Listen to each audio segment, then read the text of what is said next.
Brevemente, aunque me cuesta mucho presentar a Fernando Leal, porque con el tiempo hemos desarrollado una especie de identidad compartida que se ha visto acentuada por la publicación de How Philosophers Argue, y a veces no sé dónde empieza Fernando y dónde termino yo. Sí quiero destacar, aparte de otras cosas de Fernando, es que durante mucho tiempo se ha dedicado o prestado mucha atención, que es algo distintivo a la argumentación filosófica, que es algo que estaba muy presente también en la exposición de Joaquín, y bueno, yo diría que al menos en español es la autoridad en este tema. Así que bueno, aquí estamos. Bueno, creo que algo que compartimos Joaquín y yo es el interés por las preguntas, por el papel de las preguntas en la argumentación. Y creo que lo que hemos hecho los dos de manera práctica, cada uno por su lado. Yo he partido de la pragmadialéctica y he encontrado en la pragmadialéctica referencia a las preguntas, pero siempre de pasado. Y lo que he tratado es de profundizar en esto. Es decir, bueno, yo lo voy a poner esto en el centro, como el punto de partida. Y entonces analizar pragmadialécticamente textos argumentativos complejos, no perdiendo de vista la luz de las preguntas. Y creo que tú has hecho lo propio, tomando también las referencias a las preguntas que están en la dialéctica argumental de Viveros y extenderlo. ¿Por qué son necesarias esas extensiones? Pues yo creo que por la peculiaridad de los textos filosóficos. No estoy aquí diciendo que los textos filosóficos sean los únicos en los que puedo encontrar esto, ni mucho menos. Pero en los filosóficos esto es tan pervasivo que no puede uno escapar a la necesidad de orientarse por las preguntas. Y ahora quiero tocar un aspecto de esas preguntas. Pero primero voy a presentar una tesis para que ya sepan ustedes qué tienen que refutar.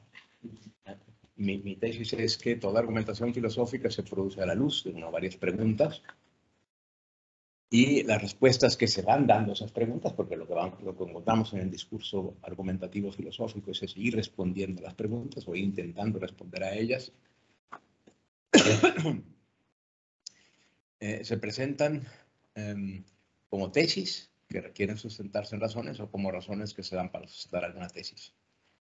Y la que es muy característico de la filosofía, creo yo, es que en general los filósofos hacen explícito preguntas.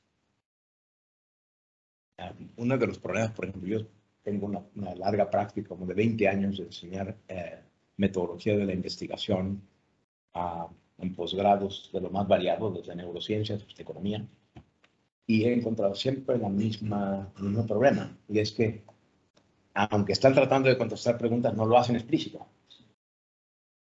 Mientras que nosotros los filósofos tendemos a hacerlo explícito. No podemos siquiera comenzar a hablar sin decir cuáles son las preguntas que nos preocupan. Si tomamos tus ejemplos, está clarísimo desde el principio, ¿no? Entonces, esta explicitud es importante. Sin embargo, no siempre, la explicitud es completa y además, aunque sea explícito, hay posibilidad de interpretar de distintas maneras las preguntas. Y este es un poco el tema que aquí voy a tocar, que es qué herramientas tenemos para interpretar el sentido de las preguntas de los filósofos. Y bueno, esto a veces se traba.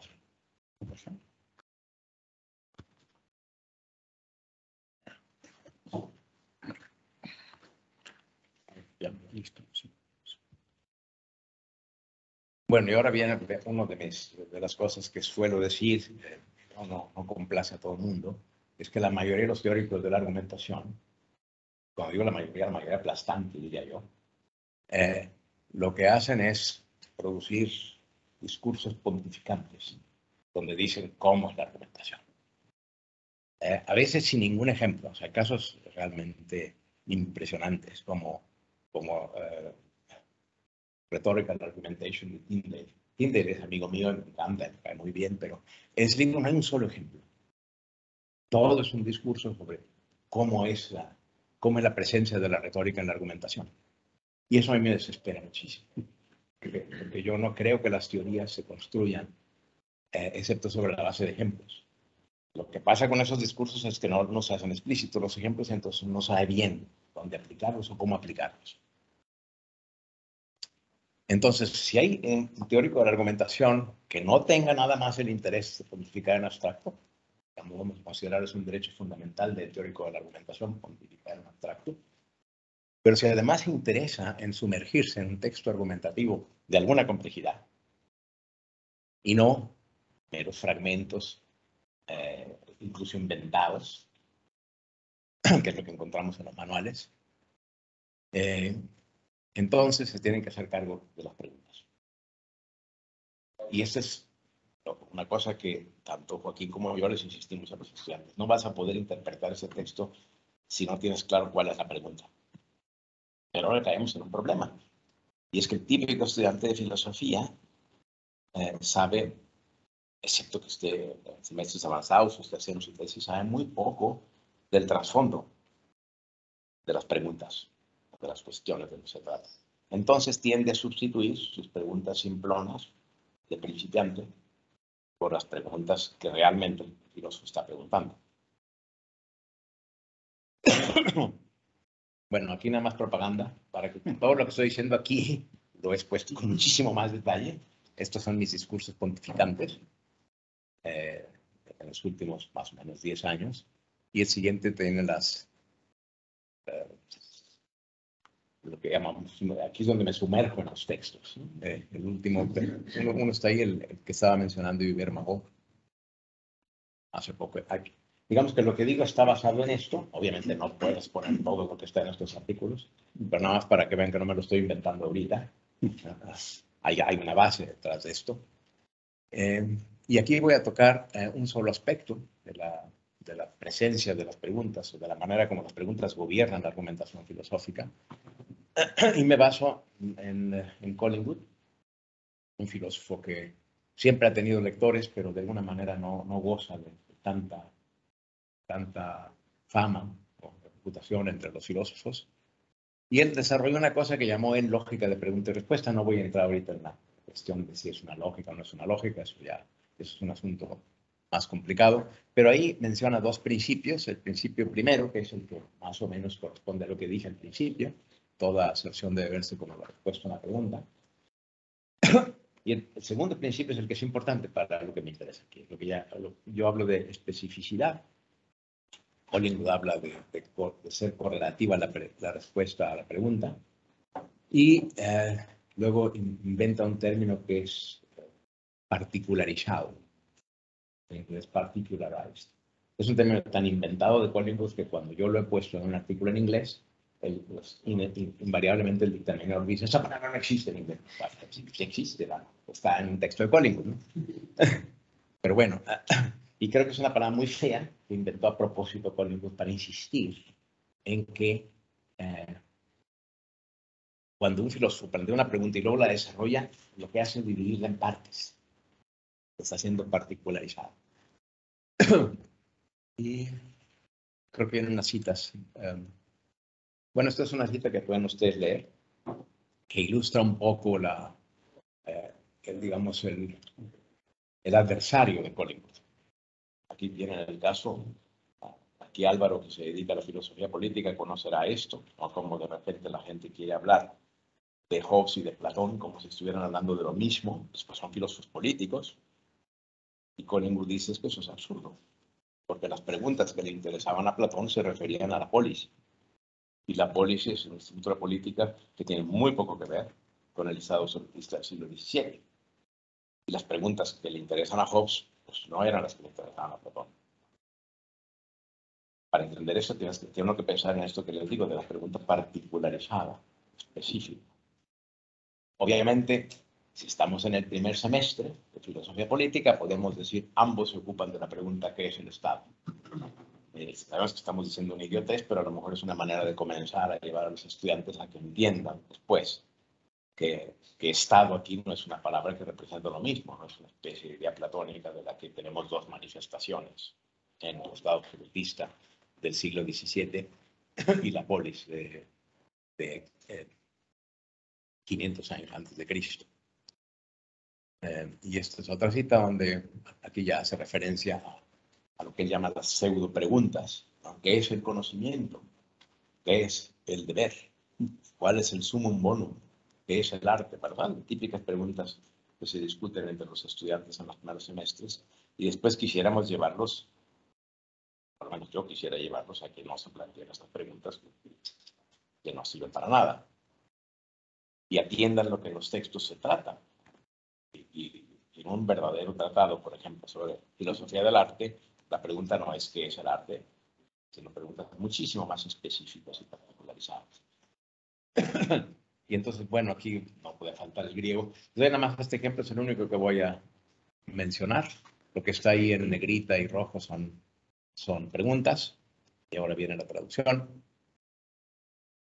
Aquí tenemos, este es un pasaje que aparece al comienzo de año, el Tratado del Alma de Aristóteles, y comienza él planteando preguntas del tipo este que parece de principiante. Dice, primero es necesario establecer. Este es un texto característico de Aristóteles. Si ustedes son lectores de Aristóteles, recordarán que casi siempre comienzan sus tratados diciendo cuáles son las preguntas que va a tratar. Y luego lo que hace es desarrollar las respuestas. Entonces comienza diciendo, primero es necesario establecer a qué género pertenece el alma y qué es. Otra vez ese qué es, que esta pregunta que parece simplona, la pregunta de principiante. Solo que aquí tenemos que situarnos históricamente. Collingwood era filósofo e historiador y siempre insistía a sus estudiantes que había que entender la pregunta en el contexto en que se planteaba. Entonces, la pregunta ¿qué es el alma? Es una pregunta que ahora cualquier estudiante de filosofía puede preguntar. Y va a entender algo súper vago con esto. Pero en tiempos en que escribía Aristóteles era una pregunta nueva. La pregunta la había inventado Sócrates, como lo vemos en los diálogos de Platón. Y cuando ustedes ven esos diálogos de Platón, ven ustedes que siempre Sócrates le pregunta eso a su interlocutor. El interlocutor contesta lo que se le ocurre y entonces le dice, no es lo que estoy preguntando. Y entonces les trata de explicar qué es lo que está preguntando. O sea, qué significa la pregunta que es para él, para Sócrates. Y no tiene nada que ver con el uso que pudiera tener esa expresión que es en la vida diaria. Aristóteles en la metafísica, en dos lugares distintos, insiste, Sócrates fue el que inventó la pregunta que es, en el sentido filosófico. Ahora, ¿cuál es el sentido filosófico? Bueno, es lo que desarrolla justamente en este texto Aristóteles. Quiero decir, si se trata de una realidad individual, de una entidad, o si al contrario es cualidad o cantidad, o incluso cualquiera otra de las categorías que hemos distinguido. Aquí ya estamos en otro terreno, ya no estamos en el terreno de principiantes. Lo que está diciendo ahí Aristóteles es, cuando yo digo que es, lo primero que quiero decir es en cuál categoría. Y eso significa, eso presupone la teoría de las categorías de Aristóteles.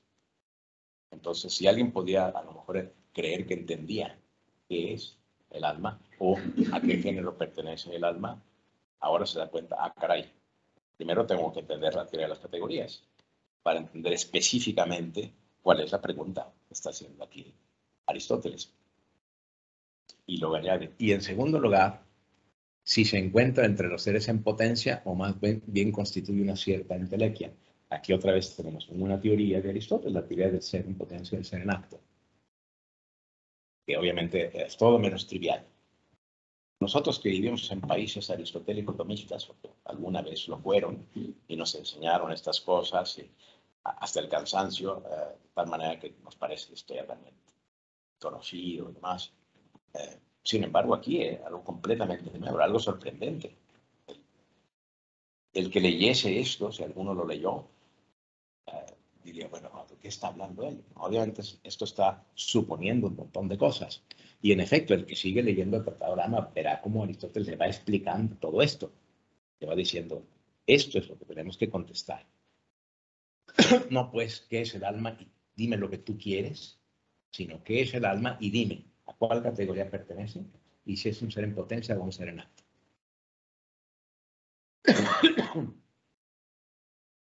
Y luego añade para aclararle al lector la diferencia entre ser en potencia y ser en acto no es desde luego desdeñable. Es una diferencia muy importante. Pero además habrá que investigar, y luego viene otra especificación de la pregunta, si es divisible o indivisible.